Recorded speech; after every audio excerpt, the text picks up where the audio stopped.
Herkese merhaba arkadaşlar. Bugün Boşnakça ve Sırpça'da bu, şu, o, bunlar, şunlar, onlar işaret sıfatlarını göreceğiz.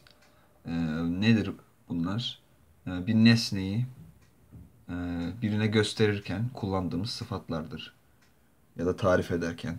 Mesela bu kalem yakındaki bir nesneyi tarif ederken kullanırız. Şu kalem biraz daha uzakta bir nesneyi tarif ederken kullanırız. O kalem daha uzakta, belki görmediğimiz bir kalemi tarif ederken kullanırız. Ee, Bunlar, şunlar, onlar Türkçe'de biz kullanmıyoruz. Nesneyi çoğul yapıyoruz. Mesela bu kalemler, şu kalemler, o kalemler. Ama kalemin çoğul olduğunu biliyoruz. O yüzden bu, şu, o ile karışmasın diye bunlar, şunlar, onlar yazdım. Bunların Boşnakça, Hırvatça, Sırpça'daki karşılıkları neymiş bakalım. Eril cinste ovay, bu demek. Dişil cinste ova, nötr cinste ovo. Yani ovayı ezberleyin arkadaşlar.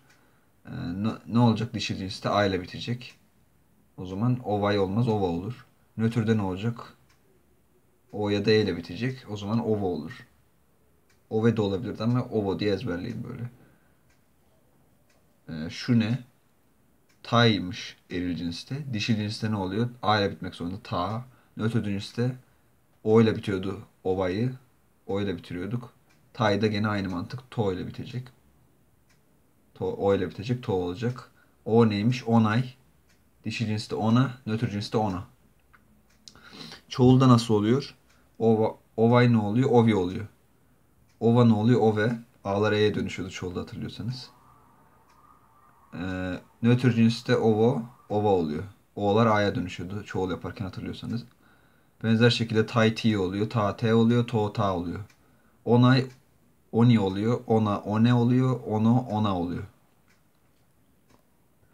Peki bunları bir örnek üzerinde görürsek. Köpek, pas demek. Boşnakça, Arapça, Sırpçada. Sessiz harfle bittiğine göre ne bu? Eril cins. O zaman ne kullanacağız? Bu köpek derken ovay pas. Şu köpek derken tay pas. O köpek derken onay pas. Bu köpek, şu köpek, o köpek. Peki köpekler derken bu köpekler, şu köpekler, o köpekler. Ne yapacağız? Önce köpeği çoğul yapacağız. Çoğul nasıl yapılıyordu eril cinste? İ getiriyorduk sonuna. Pasi oluyor ama bu düzensiz çoğul yapılıyor. A'yı atıyoruz. Ne oluyor? Pısi oluyor. Çoğul eril cins ne oluyordu? Bu da ovi. Şu da ti. O da oni oluyordu. Ovi pısi, ti pısi, oni pısi. Dişil cins bir örnek bakalım. Şkola okul demek.